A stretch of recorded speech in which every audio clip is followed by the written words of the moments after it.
So yeah, good evening, everybody. I'm Sarah Thomas from Wikimedia UK, and I'm delighted, absolutely delighted to welcome everybody to our third Sandbox session, where we are going to be talking about Wikisource. And if I can get my every time. I'd just like to remind everybody that we do operate all of these events under our friendly space policy. The goal of our session is to create an engaging space for collective learning, requiring intentional behaviour where we are conscious of and accountable for the effects of our statements and actions on others. And we commit to respect our experiences and the experiences of others and recognise that we can't do this work without one another. Agree to hold each other accountable to foster a brave and friendly space. We do operate all Wikimedia UK events under our safe space policy, which I'm showing on the screen just now, and I will also drop that link into the chat. If there's anything that you'd like to bring my attention to over the course of the event, please do use the direct message function in Zoom if there's anything that you'd like to bring to my attention. Hopefully there will not be, but we put these things in place to ensure that everybody has a good time and a safe time. As I said, we are now recording this session. Please feel free, as I said, to switch off your cameras or change your names if you would like. Our recording should only capture what's on the screen and what's being said, but we want everybody to feel as comfortable as they can. I am absolutely delighted to introduce Dr. Martin Poulter for this evening's Wikisource Transcribe-a-thon. Martin is a trainer for Wikipedia, Wikidata, and Wikisource who helps professionals, students, and newcomers to share open knowledge. He's held Wikimedia-related placements at the Halili Foundation, the Bodleian Libraries, Oxford University, and the educational charity JISC. Okay, and in which case, I'm going to stop sharing my screen and without further ado, pass over to Martin. Thanks very much, Sarah. Great introduction. So this is a session about Wikisource as a hobby, but also I know some of the community are trainers, wiki trainers. Maybe we train people in Wikipedia and run editathons. And if you do that, I'm going to try and persuade you that a Wikisource Transcribe-a-thon is actually more fun and more productive than a Wikipedia editathon. But I assume no wiki knowledge. I think some very experienced colleagues are here, but if you come along with no idea about wiki editing or what Wikisource is, that's okay. It's your event as well. I'm going to explain from the basics. A term I hear used for people who contribute to Wikipedia or other crowdsourcing projects is knowledge philanthropist. So a knowledge philanthropist is someone who learns, and as they learn, they share their knowledge freely with other people. And the different Wikimedia projects capture different aspects, or they're platforms for different kinds of knowledge philanthropy. Wikisource is for philanthropic proofreading. So by reading a book, you can give other people access to that book or text. You can make it available in different technical formats, or make it easy for people to read. So you learn and you share the learning. What kind of text? It's not necessarily a book. Could be an individual poem, could be a legal document, could be the constitution of a country. Reference works. If you transcribe reference works, make those reference works available, then they can be used in references for other things like Wikipedia. Could be novels, could be science fiction, could be children's literature. This is an extract from the front page of Wikisource, and there's thousands of documents behind these links. But because Wikimedia is about what can be freely shared, it has to be out of copyright. So it's usually quite old, or it's freely licensed. Maybe there's a legal clause, a reason why this is freely shareable. So we're turning scanned documents, like what's here on the right, into electronic text. And you may think, well, once the document's scanned, that's done. But there's advantages to having it in electronic text. And I urge you to stop it. If you've not thought about this before, I urge you to think about it. Once something's electronic text, it can be loaded into a reader. It can, like an EPUB, PDF, any of those file formats. It can be shown on different screen widths. It can be shown on a small screen, and it can adapt. It can be shown in different fonts. If you need a dyslexic-friendly font, or you need a particular color scheme to make something readable, it helps to have it in electronic text. A scan will be kind of low resolution, not that many pixels per letter, so it's just harder to read than the electronic text. But also, you might have a big book of reference work, and you might want to find the occurrences of a word or phrase. You might want to Control F. So having it in an electronic text form makes finding stuff possible. It makes research possible. You might want to look at all of the occurrences of a particular word in a set of books. So research enjoyment, different uses of these texts are enabled by, I'm tempted to click that. What this is doing is enabling lots of uses of this text in the way it is intended to be enjoyed, to be used to reference, to be consulted because it's an important legal or political document or so on. And increasingly, you could ask, well, don't computers do all this? Why do we need people at all? And I saw a demonstration a few weeks ago of AI-based tool converting a scanned book into electronic text really well. But there's a couple of reasons why there have to be humans involved. One is that the accuracy may sound impressive. I think they're talking kind of 96% accuracy for the best tools in the best conditions. But actually, that's terrible. If you think about a printed book, each page has maybe 100 words. Maybe if it's a big, dense book with really tiny writing, maybe 300 words. If there's an error every 100 words, that's 3 errors per page. If it's 90% accuracy, so that's one error, one misrecognition every 10 words, that would be just incredibly annoying to try and read. So 96% isn't great. That you wouldn't kind of relax reading a novel where there's multiple errors in every page and there were words that were wrongly recognized. And I mentioned ideal conditions. And often scans aren't in ideal conditions. A lot of scans have been done with old technology that's low resolution. We'll see later on, dirt gets into the scanner and the computer thinks the dirt is part of a letter or it's a punctuation mark. So, so these 99%, 96% quotes assume a really modern scan with a really clean, good condition book, that the scanning process is really clean.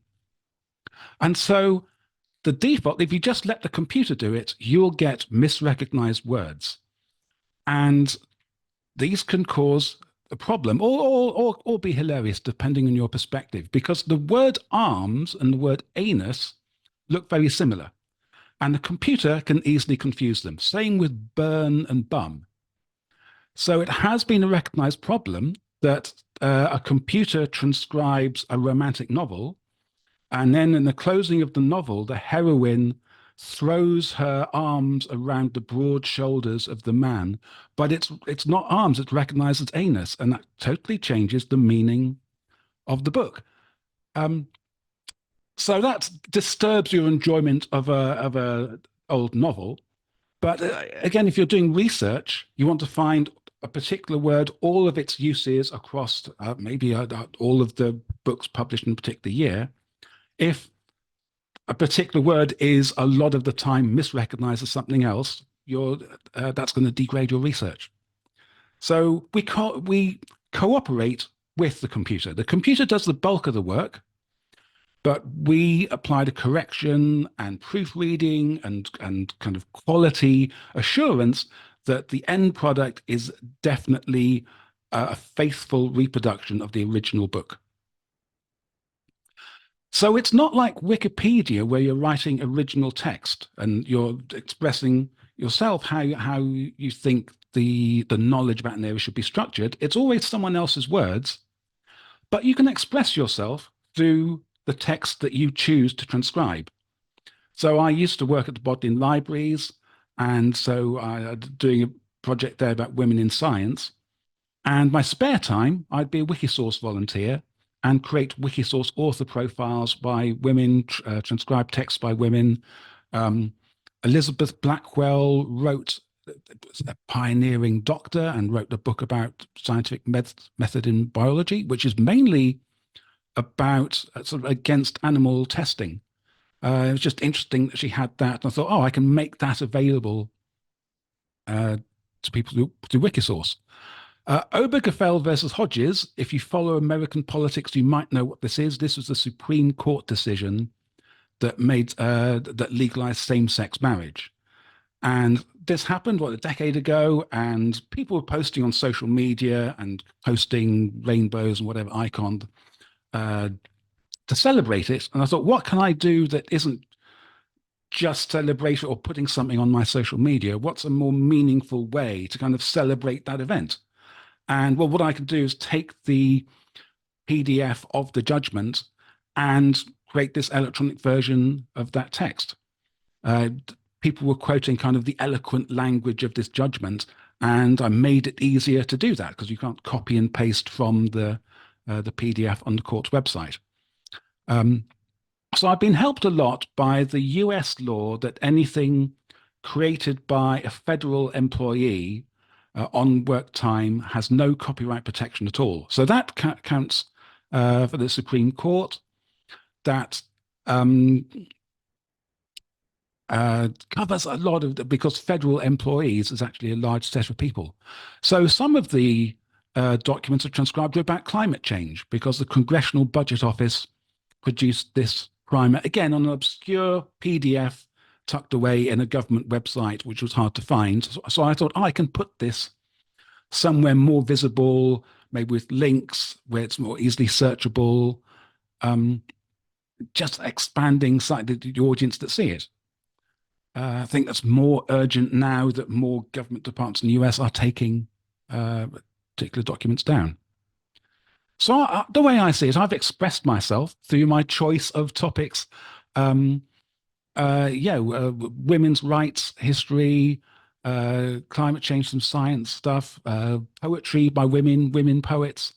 But anyone can choose, so long as it's in this set of out of copyright works that have been scanned. You can choose and contribute to the library, and our different interests will make a library of diverse books and texts. So Transcribe-a-thon events, I think, are in a lot of ways better and more productive than Wikipedia editathons. That you bring newcomers to editing Wikipedia and you explain the rules of Wikipedia and the editing interface, and then the research tools they're going to use, and they might make small progress in a few hours if it's their first time. But I hope we're going to demonstrate this. A Wikisource event can produce a number of pages, maybe get a document or paper published. So I recommend choosing something short. In the past, I've chose a research paper by the scientist Mary Somerville. So that's quite short. Pamphlets. If we're looking at old document like text from the 19th century, lots of them are pamphlets, about 30 pages. I was at the University of Edinburgh and doing a session in a conference, and I did it as a transcribe-a-thon. I found a pamphlet called A Vindication of the University of Edinburgh. And it's from the 19th century when I think only Oxford and Cambridge were allowed to award medical degrees. And somebody wrote a pamphlet arguing that Edinburgh's education was just as good as those universities and they should be allowed to award medical degrees as well. So that was a scan, an obscure scan on the Internet Archive. We dug that out and got the room in the conference to each do a page or a couple of pages, and we published that on Wikisource. We vindicated the University of Edinburgh in Edinburgh. So there's your choice. You choose a text that's in the theme of your event. and of a suitable size. These are all almost always on the Internet Archive in their text collection. You can get text from elsewhere, but there's a huge collection. There's multiple huge collections on the Internet Archive, and they're searchable, and they're often good quality scans. And a lot have been imported from Google Books, so Google might have done the scan and publish it on Google Books, so they can be imported into the Internet Archive. There's a procedure for getting this onto Wikimedia, copying the file over, which I'll give you a link for later on. I won't demonstrate now because we're going to go relatively quickly to the transcription. Then you've got to set up a transcription project. This is a really complicated thing, an ultra nerdy thing, even by the standards of wiki editing. That we'll see a transcription project in a second. But so this, if you've got a 300-page book, you need the 300 pages to be set up. So each page is labeled with what page number it is, and you ideally need a contents page for the book to guide the transcription. That's a load of work, and it's really kind of nerdy. It's not for the faint of geek, but only one person has to do it, and you can do it well in advance. So that's kind of the homework for the event, which I've done, but which I can talk more about. But then what we're asking the attendees at the event to do is mostly really simple. It's like, can you recognize English? And can you correct English that's slightly wrong, or 4% wrong, or 10% wrong? And the Wikisource community is really helpful. So if you, I've found really helpful for transcription projects. There's lots of help pages on Wikisource which kind of guide you through it, but the people are good as well. And I just want to say that I'm a fan of Wikisource because its effort is cumulative. With Wikipedia, making a Wikipedia article a lot better often means rewriting a lot of it, or even deleting a chunk of it. If what's there is poorly written, and then you rewrite it, it's the same length. And then, of course, somebody might think it was better before and put it back, and then you get into an argument. Wikisource, it is cumulative because we are just answering the question of what text is on this page, and then the next page, and then the next page. So a few minutes spent on Wikisource, improve it, add more text to it. A session with a bunch of people working for a couple of hours might transcribe a chapter or a paper, and then that's part of Wikisource's knowledge, and it expands. Nobody's going to say, oh no, it was better as uncorrected text. It has that forward momentum, and so it's more relaxing. I found Wikisource as a hobby less stressful than Wikipedia as a hobby, which can get kind of aerated and get in arguments. So yeah, it was nicer and it was productive in that, yeah, really just spending 5 minutes, stopping whenever it feels like work, just doing it for, oh, I want to see what's on these pages of this book, or I'd really like this author to be better known, or this piece of text to be better known. I'll put a bit of time into it. And it was nicely addictive. I'd want to come back and spend 10 minutes later, and then another 10 minutes. And so it's really easy to motivate myself. So that's the background. We're going to get into a prescription project, and I'll talk through that. But before we get to that, has anybody got any questions about what Wikisource is and does, and kind of what we're trying to achieve? Have I explained that bit of it well enough before we move on to the actual mechanics of transcription? We had one question in the chat, was from Kirsty asking, is Wikisource multilingual? Which I have responded to with a link of the list of Wikisources, but just in case you wanted to say anything on the multilingual nature of Wikisource. Yeah, I'm sure your answer is correct, Sarah. but yeah, it's the Wikipedia model in that there's not a multilingual site. There's lots of different sites in different languages, and what the other wiki sources are doing can be really important within that culture. If you haven't got much of a literate culture, the wiki source might be trying to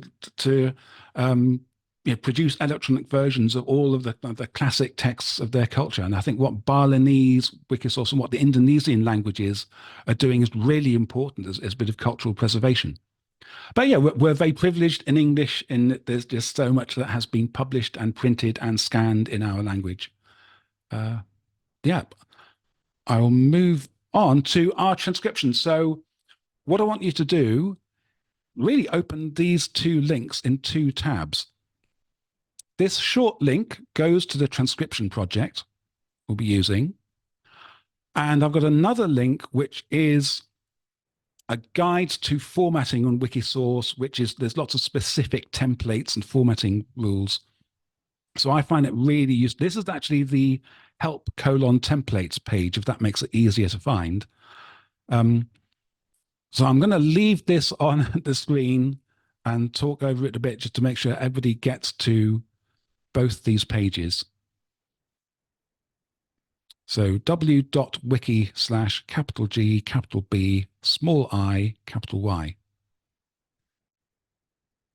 And I have this open, so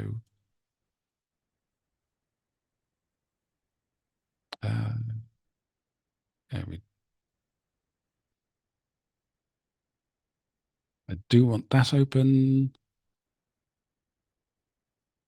Okay, and I'm going to make my text bigger so it looks better on your screen. Okay, so this is the transcription project for this book by this author, Sarah Underwood, dated 1876, definitely out of copyright.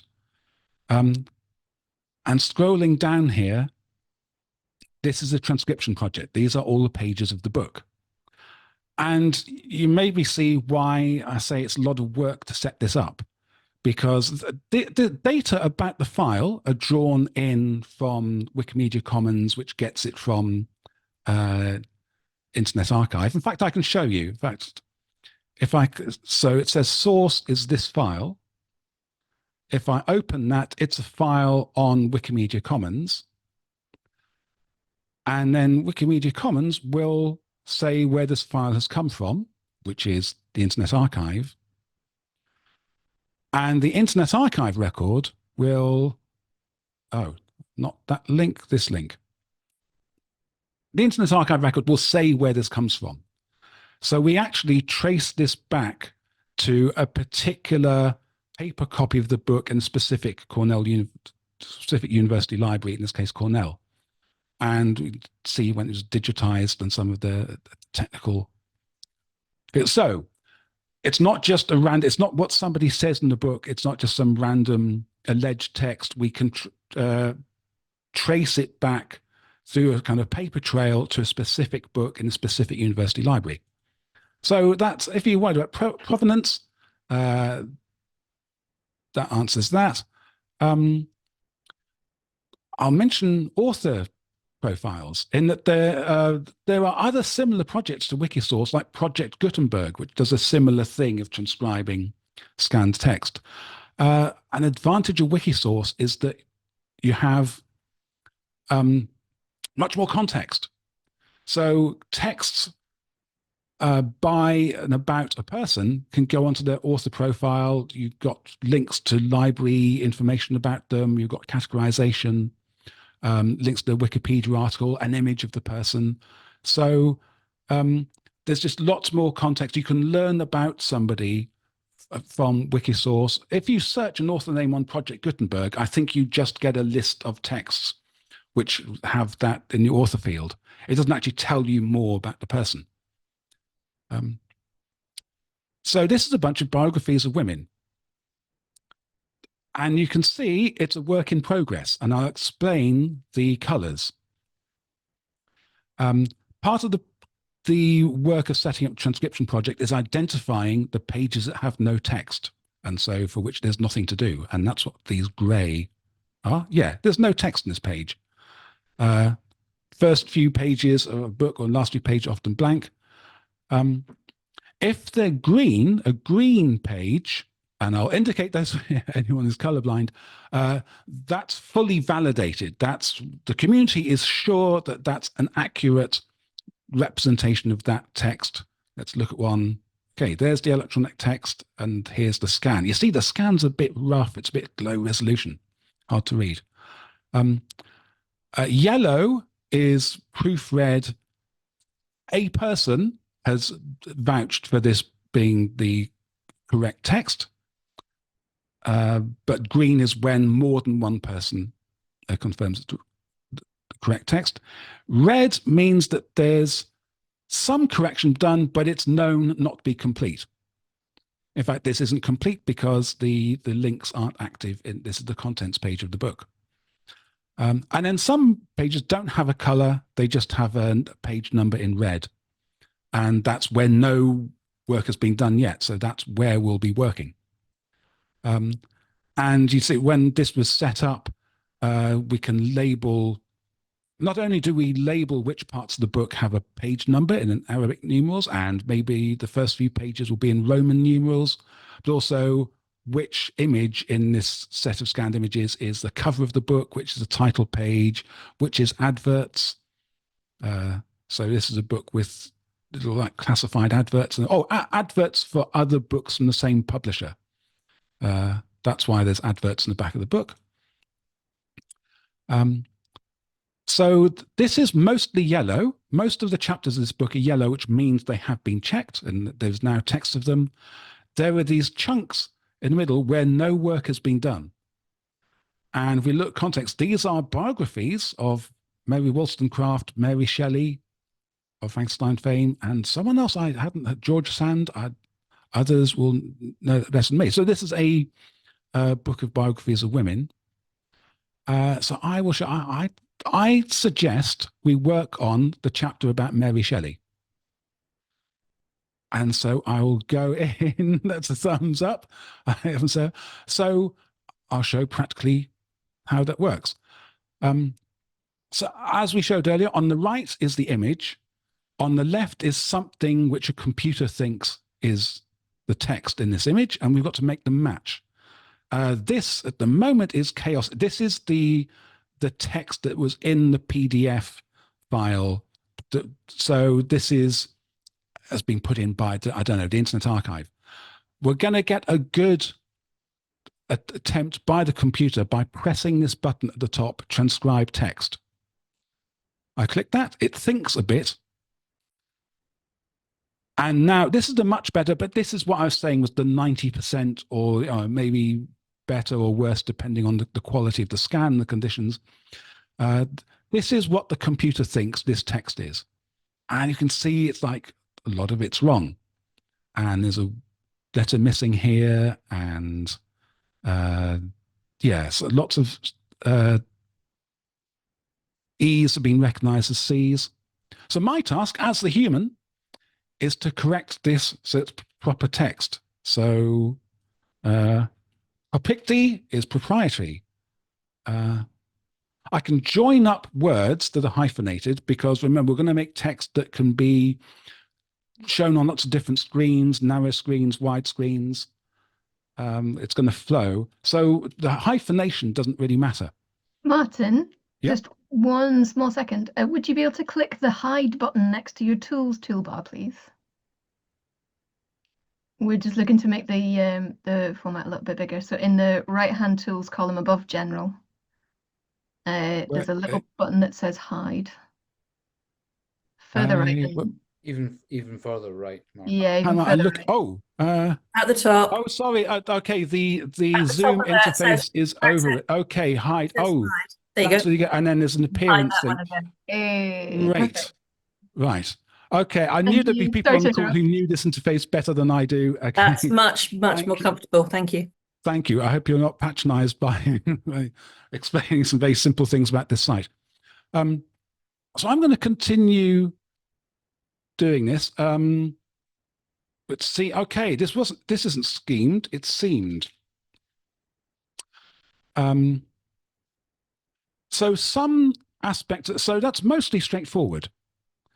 I'll point out a couple of gotchas. So there's a big letter I in the image, in the scan, that the computer hasn't recognized at all because it's so different in size from the rest of the text. This is where I go to the templates site. So this help : templates page gives you all of the formatting, how you do small caps, how you do font size. So most pages, you don't need this. You just need to transcribe text. But things like hanging indents, some of this is really important if you're formatting poetry. And here's the kind of thing I need for the page we were just looking at, a drop initial.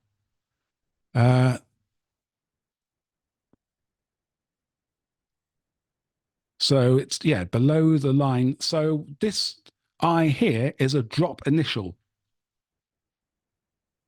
So I've got to put in that little bit of code for that, saying drop initial I. Oh, there's one of these where it added in a punctuation mark, and the punctuation mark wasn't exist. It was a bit of dirt that had gone into the scanner. So I don't think that's happened on this page. But I think for now that, and this page doesn't have stuff like page numbers at the top or bottom. Most pages will. So there's text like chapter headings or page numbers that isn't part of the body text of the chapter. So that's what this footer and header section's for. And this is another template for formatting. But I think this is good. I think I can return to this. So we go back to the traffic light system. If I'm totally happy with this text, I can select yellow. That changes this summary to proofread. If I've done some transcription, but I'm not happy with it yet, I can click here and that summary will say not proofread. It could be there's no text at all, or there's some other problem. Maybe there's yeah, well, problems I'll come to. It maybe there's no text at all. It may be one of the blank pages in which I'd select grey, the summary be without text. And then sometimes you actually have a problem, like there's a problem with the scan. Maybe the book got all kind of bunched up in the scanner and hasn't recognized. More often, there's an image. So you could have a book of biographies of women and it starts with a portrait of each woman, like an etching. When I clicked that, it erased the text, didn't it? No, great. Oh, well, I will explain what this is. So if there's a problematic thing which you can't solve by writing text, oh, and it's come back. That's clever. Oh, this is cleverly programmed compared to what I thought. You can mark the page as problematic. And then maybe someone with more wiki skills can edit this image, extract the portrait, upload the portrait to Commons, and we can incorporate it. That's a more involved process. So if your book has lots of images, diagrams, maps in it, there's a lot more work to do, and that's one of the criteria used for whether you choose to do a text.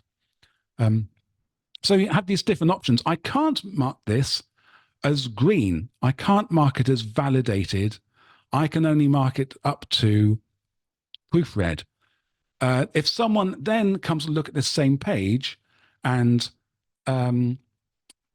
they agree with the text, they think the text is fine, they have the additional option to put it as green, to put it as validated. But really, strictly and honestly, I haven't checked this thoroughly, so I can just say I've made some edits, I've made some improvements. This text there's better than it was before, but I'm not totally confident with it. I'm going to publish it. So I don't have to type a summary. The summary is selected depending on what I clicked here. And yeah, maybe this text should be centered. And this up arrow will take me back to the transcription project, give me the overview of all the 300 pages of the book, or I can step through. This takes me to the next page of the book.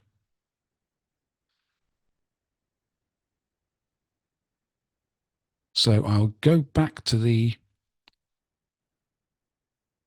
yeah, some of you may have already jumped in. What I recommend, what I would do if this was an in-person transcribe-a-thon, is that I write down the page numbers of the section I'm going to do, spaced out by 3. So maybe like 89, 92, 95, 98. I'd have each of those on a little piece of paper. I'd walk around the room and give each person a different number and say, that's your starting page. Start working that page. Once you're confident with that and it's proofread, move to the next one, move to the next one. If they're spaced out like that, you'll find that some people work very slowly. They're very sort of cautious. They're new to this interface, so they progress very slowly and carefully.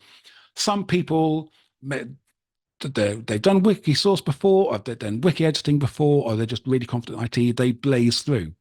So if you space them out, the person who's really quick will get to a page as it's just been edited by the slow person, and they will validate that page. So that will go from yellow to green. So we've got all the, yeah, I suggest we try that now. So somebody's already started doing page 90. Thank you for that. I'm going to start on like 89, 90. I'm going to start here. Sarah, do you want to do 92 onwards? Ian, do you want to do 95? Olubisola, 98. Right, great. I'll note this down because I'll forget it immediately. Riam, page 101 onwards. I'm putting it in the chat. Okay. Campbell, 104. Kirsty, 107. Is there anyone else joined that I've missed? Rukayat. Rukia. So that'd be 110, Rukayat. Okay, thank you. So everybody goes to, hopefully you're already on this page, you click on the number that I've given you and just improve. You may have to do, as a first step, click on the recognized text things. So click on transcribe text. So you've got the computer's best attempt at transcription, and then you just go through and correct. Is it English? Is it propinquity or propriety? Correct that, and then make the appropriate selection down here. If you're happy with it, click the yellow thing to set as a proofread and go on to the next page. We have 2 questions in the chat, which I think this Great. might be an appropriate point to ask.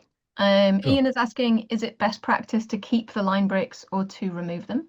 And Kirsty asks, should you therefore try and match the page formatting as much as possible?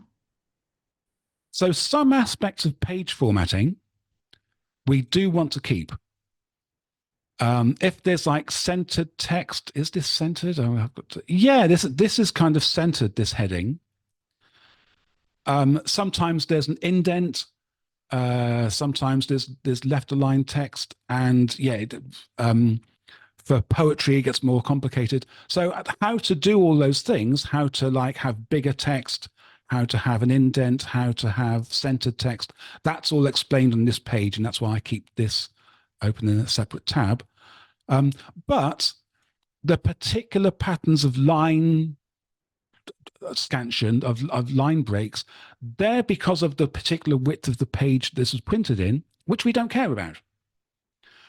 But a useful thing I should point out that's really counterintuitive, that when we put all these pages together, so the answer to this was like, we don't have to remove all the line breaks, but don't have a blank line. That's the, if we put a blank line, that'll be interpreted as a different paragraph. If we have a line break but no blank line, Wikisource will interpret that as continuous flowing text. Okay, we don't need to respect the hyphenation of the original text because doubtless, so that hyphen between and doubtless was just a feature of the way it was printed, but we don't care about that. So we can destroy, although I think free thought is like a hyphenated phrase. I don't think that's a word that's split across. So I'm going to leave that hyphen in. So there's a bit of judgment required, but something to be aware of is that as they're put together, the pages will run together.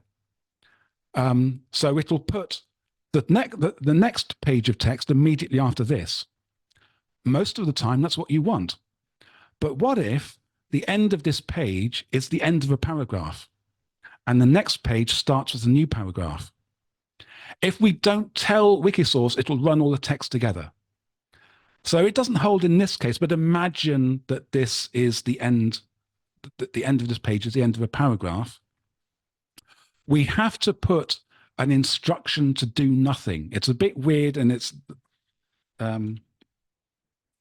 there's a template called no operation or nope. We put that in, that says like, this is a blank line. So the next piece of text is a new paragraph. Don't mix the same paragraphs as this. This is documented, I think, on the help templates page.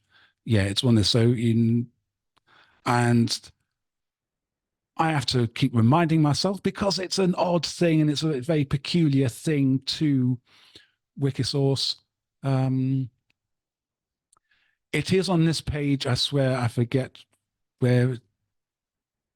Yeah, but so you've got these like old-timey books have like ornate rules to divide chapters and sections and stuff, and Wikisource can do that. You might need fancy tables of contents or fancy styled text, and we do NOP on its own line is documented here on this page as a paragraph break. Used on the end of page is also the end of a paragraph. So that wasn't something I hallucinated. That's something in the documentation, and this is why consult the documentation. When a word is broken across pages, it's really this is a really confusing thing. I suggest find out what the hyphenated word or phrase is and put that in when it's the end of the page. I'll personally correct this later on. So I don't want to make this more kind of cognitively difficult than it needs to be. Yeah, we can check that later. So hopefully that clarifies the task. I'm leaving all these line breaks in because they don't really make a difference, but I'm being very cautious. If there is a paragraph, if there's a paragraph break somewhere, then I need to leave a blank line, so it's a paragraph break. And if there's a paragraph break between pages, I need to put in this no operation template. And most of the time, there isn't special formatting needed for a body text, but this is a common thing with a book. The first character on the first page of a chapter is especially large, or it's a descending initial. So I looked up the template on the templates page and put that in. So I recommend we have some quiet time to work through our pages. Fabulous. Thank you, Martin. Just before I stop the recording so that we can do a bit of editing, I have one more question from the chat, which is what Sure. about rogue extra spaces? Do we keep or use judgment? Rogue extra spaces, I don't think make any difference. It's a bit like wiki code. Cool. Or HTML. If anybody code HTML, then you additional spaces don't affect the rendering at all. So if there are spaces, I think you can delete them. I think spaces within words. I think that'll make no difference to the final code. My mind is a sort of mind that's finicky and will be irritated by too many spaces and will reduce it down to one space. But that's just my kind of OCD, or not actually OCD, but that's just how the things that irritate me If you are irritated by minor punctuation errors or spacing errors, this is an ideal site for you. You take that tendency and you make it into something good, and you save other people from that irritation. Amazing. Thank you, Martin. Okay, folks, I am going to now stop the recording so that we have some time to edit.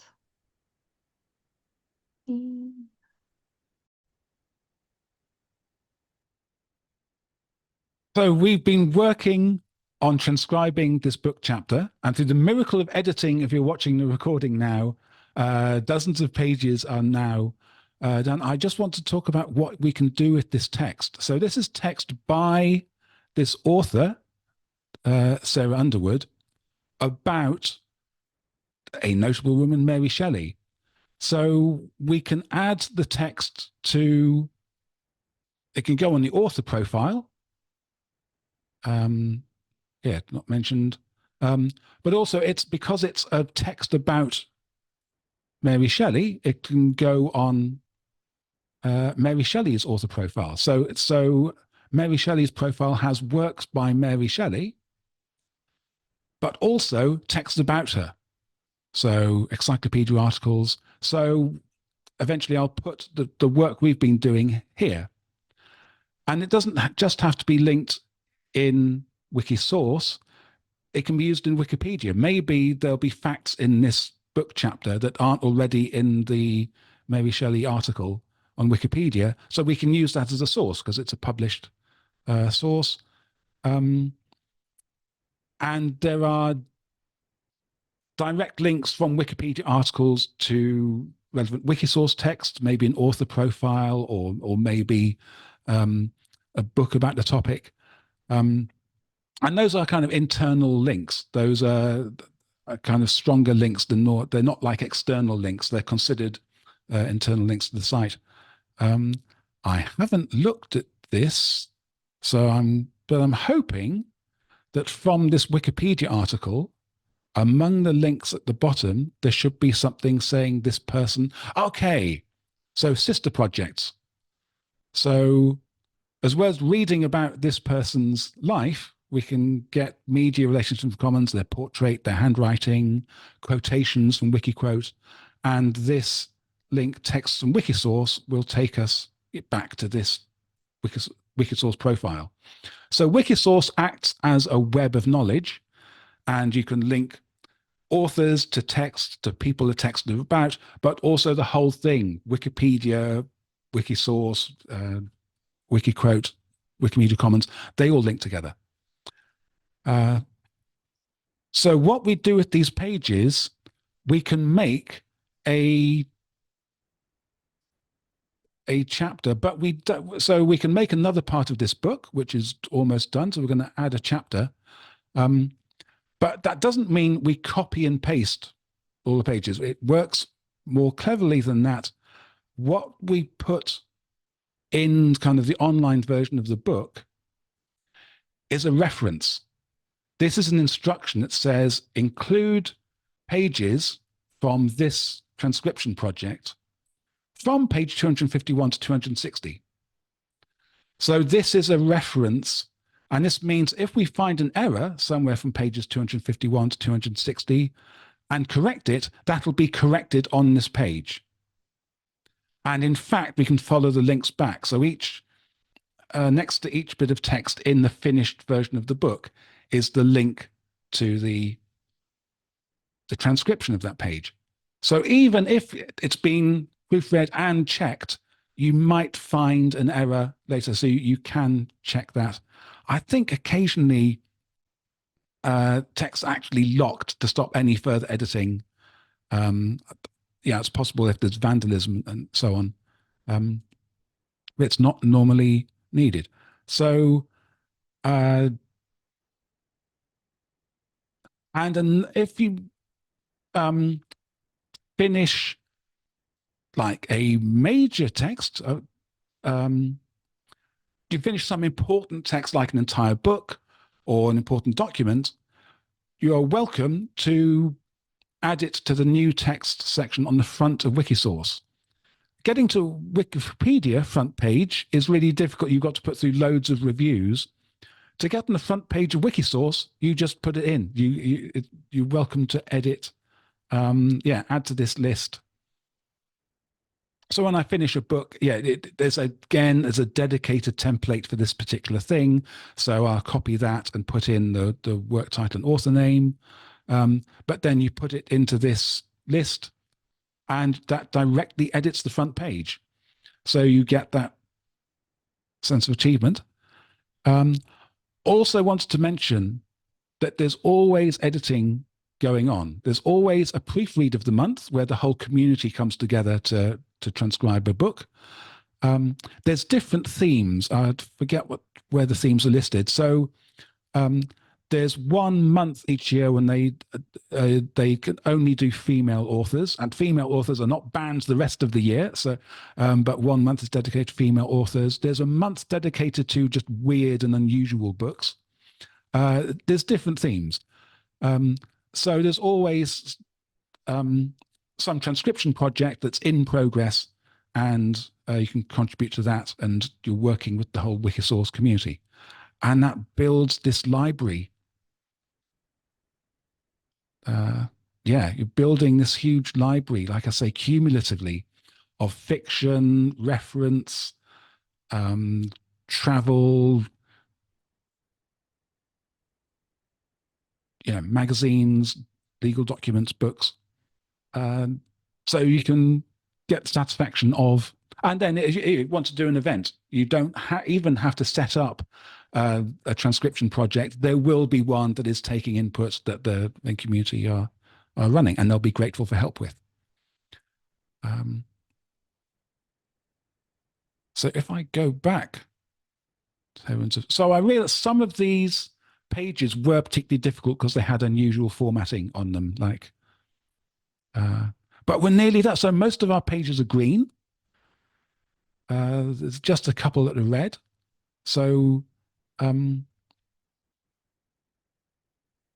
going to go quiet for a bit while people work and while people do checking, and I turn those yellow to green, and I'm going to actually create the page. Like I said, it's a simple bit of code, which is a reference. I'm going to say, take pages from here to here, put them all together, and that's a chapter of the book.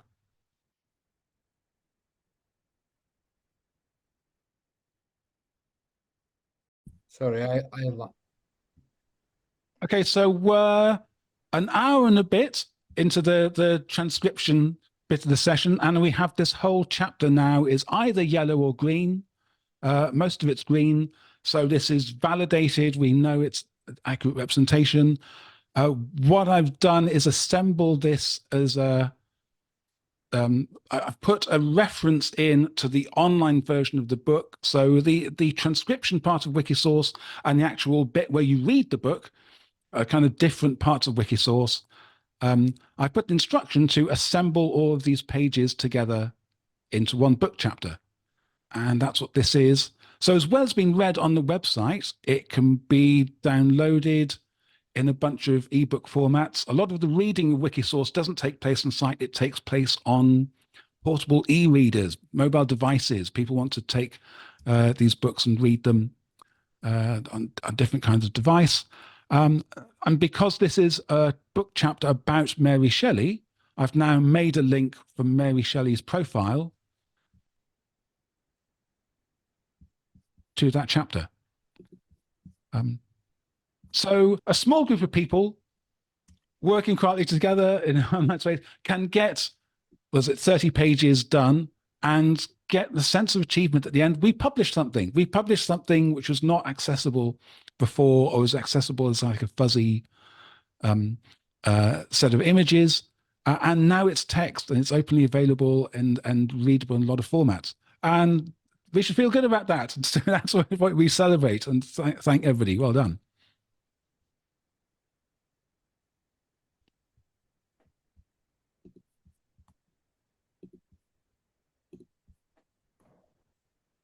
And you might get the bug. You might get the feeling, oh, I'll come back and do, because we haven't done all of the books. So I'll come down, I do a few pages of the remaining bits of the book, or all this stuff is yellow. It could be validated, so it'd be quite quick to work through.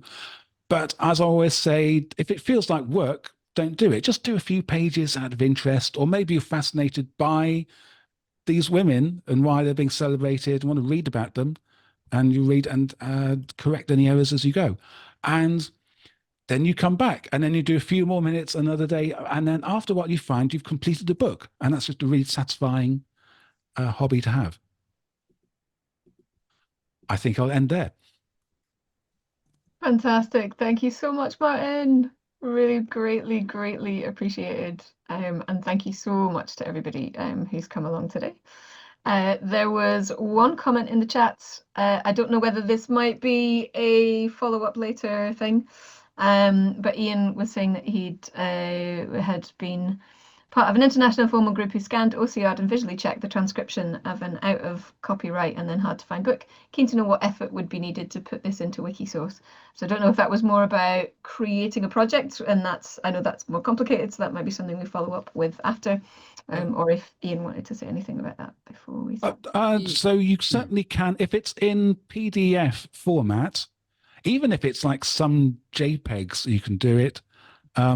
Ideal format is Deja Vu, which is a DJVU format, which is kind of a more open alternative to PDF. So it doesn't, I say it helps if it's in Internet Archive, that's a place to look. But if you have scans you've made yourself, you can put them in. So you'd have to combine them into an appropriate file, like a PDF or a Deja Vu, and upload that to Commons with, of course, metadata about what it is. And then there's a tool which is pretty much one click, which imports that Commons file and creates the beginnings of the transcription process. And there are help files on this. So if you look under help and adding texts, it will point you to the tools. So yeah, you can use URL to Commons to get something into Commons, creating index page.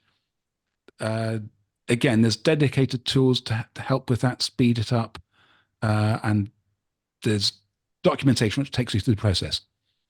Sorry, Great, Kirsty. Yeah, thank you. Is it just books, or can other forms of ephemera be added to Wikisource? I'm thinking out loud, things like theatre programs and billfolds and things like that. This is the chance to show off what I did, because I worked at the Bodleian Libraries, and the Bodleian Libraries has this collection of ephemera. And yeah, it's totally fine to have posters or handbills or, very short documents if you think it's worth it. Yeah, the John Johnson collection printed ephemera. And here I really went wild with the templates, because you got to capture kind of the crazy font size variations of the original thing. So link back to the image. So yeah, you can have a transcription project that just has one page, and then you just try to recreate the distinctive typography with drop caps and huge letters and so on. This was entertainment at this time. So people went out to see a surprisingly large pig, and that would be advertised the way we'd now have like cinema or theatre events, and a most beautiful dog. To the curious natural history, the sea and the marketplace in this town during the most beautiful dog. So that was entertainment that people handed out. But then there's really important things. There's like protest posters. There's single page political documents or statements of rights or legal, that are really important. There's only one page of text, but it's really important we have those in an electronic reusable form. So yeah, ephemera, this is great for that.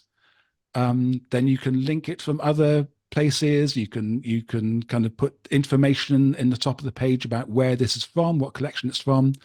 You can classify them and categorize them. So even things like board game rules I put in. Yeah, definitely recommend that. I did not know there were board game rules. Game Musical changer. dominoes, an original game of skill. Yeah. Oh, fantastic. And Thank you again, so this much. kind of helps research. This makes it much easier to do research on like this era of theatre performances or this era of board games to have it in this form. Thank you so much. Really appreciate it, Martin.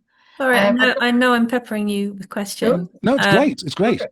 Is it also useful to, for example, highlight collections that may or may not be worth adding to Wikisource? I'm thinking the University of St Andrews have a 20-year project, which is all about tracking down rare books, for example.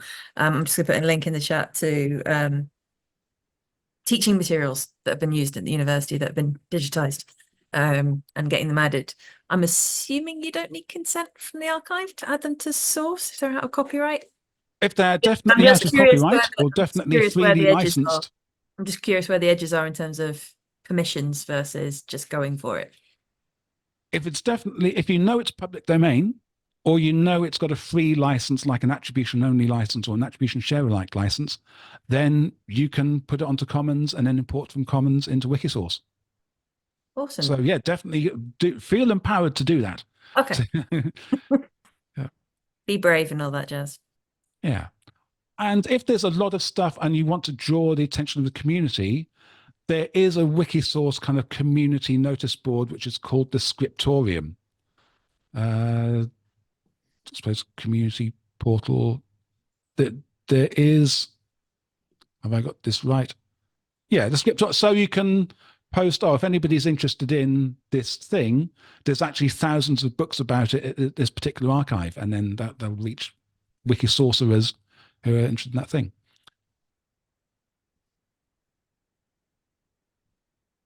Oliver Sola's got a question. Yeah, just circling back on the question about different language Wikisource. So I've worked on a project where it was public domain newspapers that were being transcribed on Wikisource. And the issue was one page was written in English and another page was written in a different language. So there was like a little debate about if that would be acceptable on English Wikisource or the other Wikisource, but you add like two different languages on two different pages. So what do you do in those situations?